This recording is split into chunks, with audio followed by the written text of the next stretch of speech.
Hi guys. All right, so we are going to start on what are called reference boxes. So here are some pictures of what full size like trig graphs look like, right? So this is a sine graph.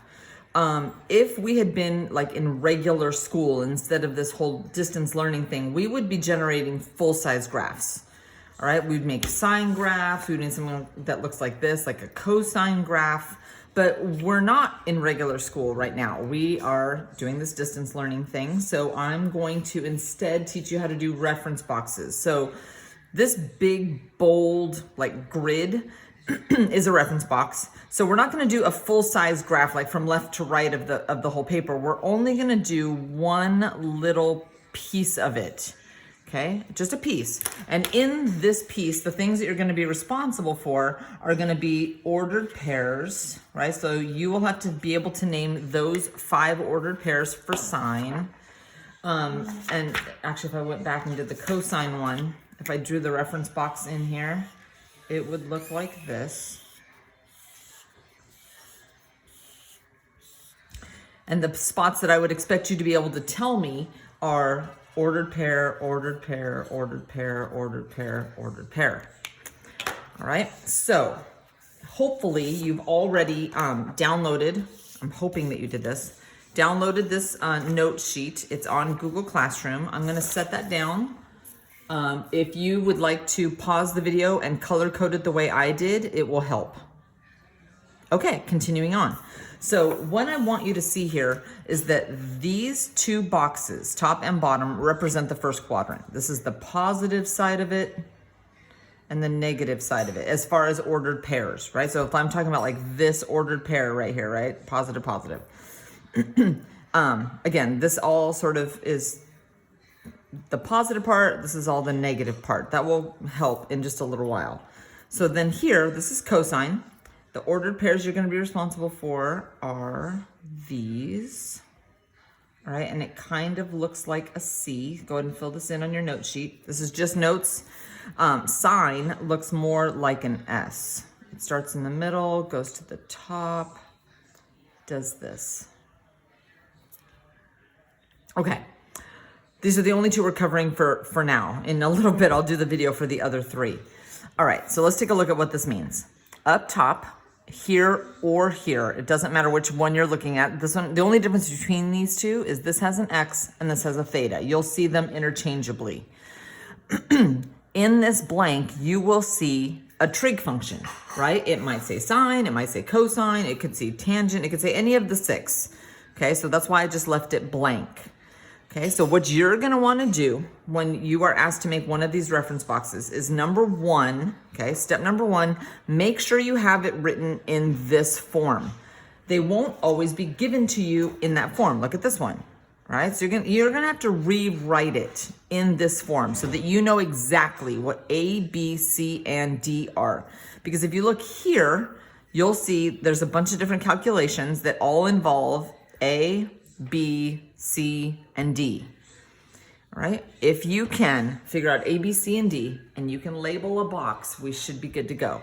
All right, so let me see if I can kind of put this side by side where you can see it all. Let's see, you need the top part. Okay, here we go.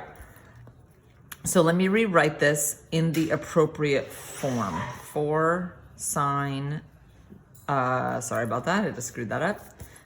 B will be 1. Theta minus 0 plus 0. Okay, so here's A, here's B, this is C, and that is D.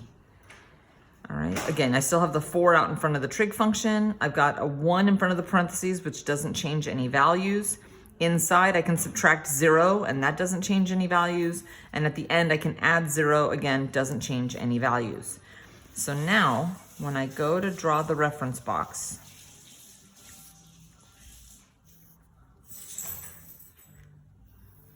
and I automatically know that sine looks like this, I can draw in the curve.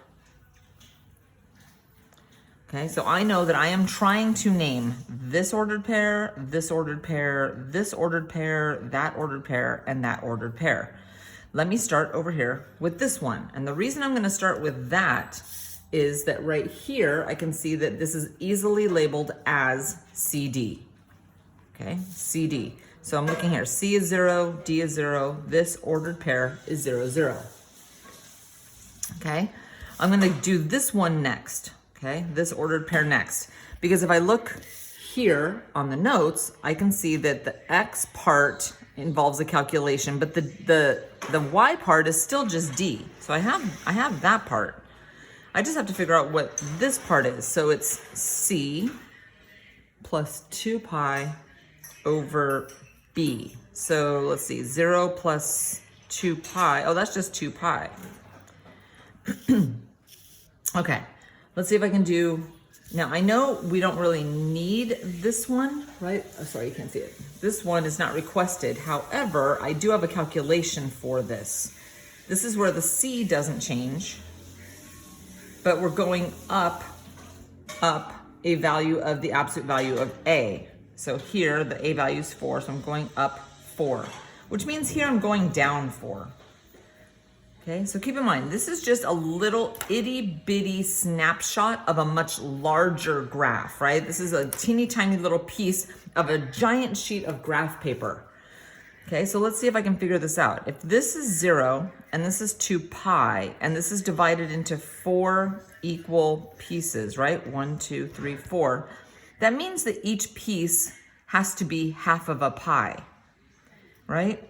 This is pi over 2, this is just pi, that's 3 pi over 2, and that makes this 2 pi, all right? It's like a number line. I know 0, I know 2 pi, I divide it into 4 equal pieces. So now I should be able to label this ordered pair. It's pi over 2, 4. And this ordered pair is pi